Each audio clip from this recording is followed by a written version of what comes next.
Hello friends, welcome back to NVR updates YouTube channel. PGCET 2023 ಅಪ್ಡೇಟ್ಗೆ ಸ್ವಾಗತ. ಏನಂದರೆ finally ನೀವಾದರೆ ವೆಯ್ಟ್ ಮಾಡ್ತಾಯಿದ್ರೆ ಫಸ್ಟ್ ರೌಂಡ್ ರಿಸಲ್ಟ್ಸು ಯಾವಾಗ ಬರುತ್ತೆ ಅಂತ. ಈಗ ಫೈನಲಿ ಅವರು ಒಂದು ಫಸ್ಟ್ ರೌಂಡ್ ರಿಸಲ್ಟ್ಸ್ ಆದರೆ ಬಿಟ್ಟಿದ್ದಾರೆ. ಆದರೆ ಇವರಾದರೆ ಈಗ ಪ್ರಾವಿಷನಲ್ ರಿಸಲ್ಟ್ಸ್ ಲಿಂಕ್ ಅಂತ ಆದರೆ ಹಾಕಿದ್ದಾರೆ. ಏನಾದರೆ ಇದು ಒಂದು ತಾತ್ಕಾಲಿಕ ರಿಸಲ್ಟ್ ಲಿಂಕ್ ಅಂತ. ಯಾಕೆ ಈ ರೀತಿ ಹಾಕಿದ್ದಾರೆ ಅಂತ ಗೊತ್ತಾಗ್ತಿಲ್ಲ. ಆ್ಯಕ್ಚುಲಿ ಇದಾದರೆ ಫಸ್ಟ್ ರೌಂಡ್ ಅಫಿಷಿಯಲ್ ರಿಸಲ್ಟ್ಸೇ. ಈಗಾಗಲೇ ಮಾರ್ಕ್ ಅಲಾಟ್ಮೆಂಟ್ ರಿಸಲ್ಟ್ಸ್ ಆದರೆ ಬಿಟ್ಟಿದ್ದಾರೆ. ಸೊ ಇದಾದರೆ ಫಸ್ಟ್ ರೌಂಡ್ ರಿಸಲ್ಟ್ಸ್ ಅಂತಲೇ ಕನ್ಸಿಡರ್ ಮಾಡಬೇಕಾಗುತ್ತೆ. ಸೊ ನೀವು ಇಲ್ಲಿ ಏನಾದರೆ ಆ ಲಿಂಕ್ ಮೇಲೆ ಕ್ಲಿಕ್ ಮಾಡಿದ್ರೆ ನಿಮ್ಮ CET ನಂಬರ್ ಆದರೆ ಎಂಟರ್ ಮಾಡಿದ್ರೆ ಅಲ್ಲಿ ನಿಮಗೆ ರಿಸಲ್ಟ್ಸ್ ಆದರೆ ಡಿಸ್ಪ್ಲೇ ಆಗುತ್ತೆ.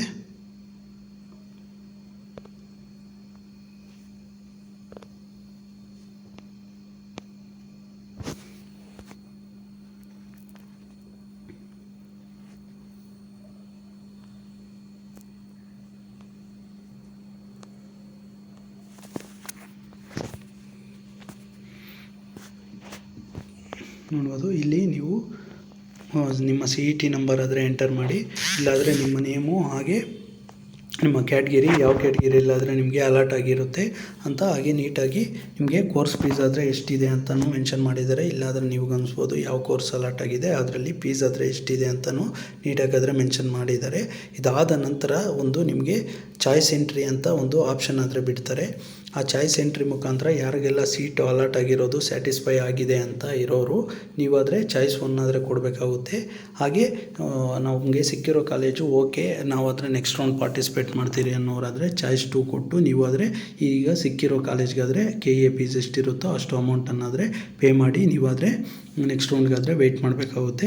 ಹಾಗೆ ಚಾಯ್ಸ್ 3 ಅವರು ಆದರೆ ಚಾಯ್ಸ್ 3 ಯಾರು ಕೊಡಬೇಕಂದ್ರೆ ಏನಾದರೆ ನಿಮಗೆ ಈಗ ಸಿಕ್ಕಿರೋ ಕಾಲೇಜು ಸ್ಯಾಟಿಸ್ಫೈ ಆಗಿಲ್ಲ, ನಾನು ನೆಕ್ಸ್ಟ್ ರೌಂಡ್ ಆದರೆ ಪಾರ್ಟಿಸಿಪೇಟ್ ಮಾಡ್ತೀನಿ ಅಂತ ಹಾಕಿದ್ರೆ ಚಾಯ್ಸ್ 3 ಆ ಕಾಲೇಜ್ ಆದರೆ ಡಿಲೀಟ್ ಆಗಿ ನೀವು ನೆಕ್ಸ್ಟ್ ರೌಂಡ್ ಆದರೆ ಪಾರ್ಟಿಸಿಪೇಟ್ ಮಾಡ್ಬೋದು. ಹಾಗೆ ಚಾಯ್ಸ್ 4 ಯಾರಾದರೂ ಕೊಡಬೇಕಂದ್ರೆ ನೀವು ಈಗಾಗಲೇ ಎಲ್ಲಾದರೂ ಅಡ್ಮಿಷನ್ ಬೇರೆ ಕಡೆಯಿಂದ ಏನೇನು ತೊಗೊಂಡಿದ್ರೆ ಮ್ಯಾನೇಜ್ಮೆಂಟು ಆ ರೀತಿ ನೀವಾದರೆ ಚಾಯ್ಸ್ 4 ಕೊಟ್ಟು KA ಕಡೆಯಿಂದ ನೀವಾದರೆ ಕೌನ್ಸಿಲಿಂಗ್ ಪ್ರೊಸೆಸನ್ನು ಕ್ವಿಕ್ ಆಗ್ಬೋದು. ಇದ್ರ ಬಗ್ಗೆ ಡೀಟೇಲ್ಡಾಗಿ ನಾನು ಆಲ್ರೆಡಿ ಒಂದು ವೀಡಿಯೋ ಆದರೆ ಪಬ್ಲಿಷ್ ಮಾಡಿದ್ದೀನಿ, ವಾಟ್ ಈಸ್ ಚಾಯ್ಸ್ ಎಂಟ್ರಿ ಅಂತ. ಅದನ್ನಾದರೆ ನೀವು ಚೆಕ್ಔಟ್ ಮಾಡ್ಬೋದು ನಿಮಗೆ ಡೀಟೇಲ್ಡಾಗಿ ಬೇಕಂದರೆ.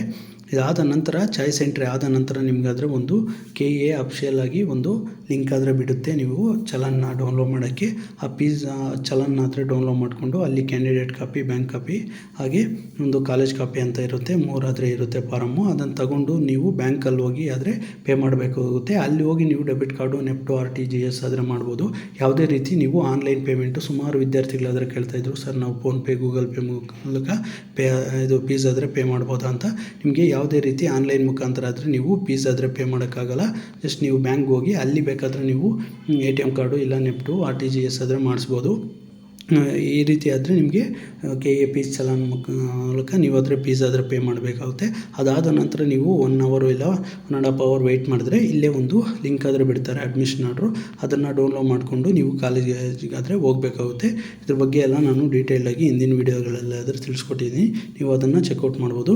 ನಿಮಗೆ ಇನ್ನೂ ಏನಾದರೂ ಡೌಟ್ಸ್ ಇದ್ದರೆ ಫಸ್ಟ್ ರೌಂಡ್ ಬಗ್ಗೆ, ಹಾಗೆ ಕಾಲೇಜ್ಗೆ ಅಡ್ಮಿಷನ್ ಆಗೋ ಬಗ್ಗೆ ಡೌಟ್ಸ್ ಆದರೆ ಇದ್ದರೆ ಕಮೆಂಟ್ ಮುಖಾಂತರ ಹಾಕಿ, ಹಾಗೆ ಇನ್ಸ್ಟಾಗ್ರಾಮ್ ಮುಖಾಂತರ ನಮಗೆ ಮೆಸೇಜ್ ಮಾಡ್ಬೋದು.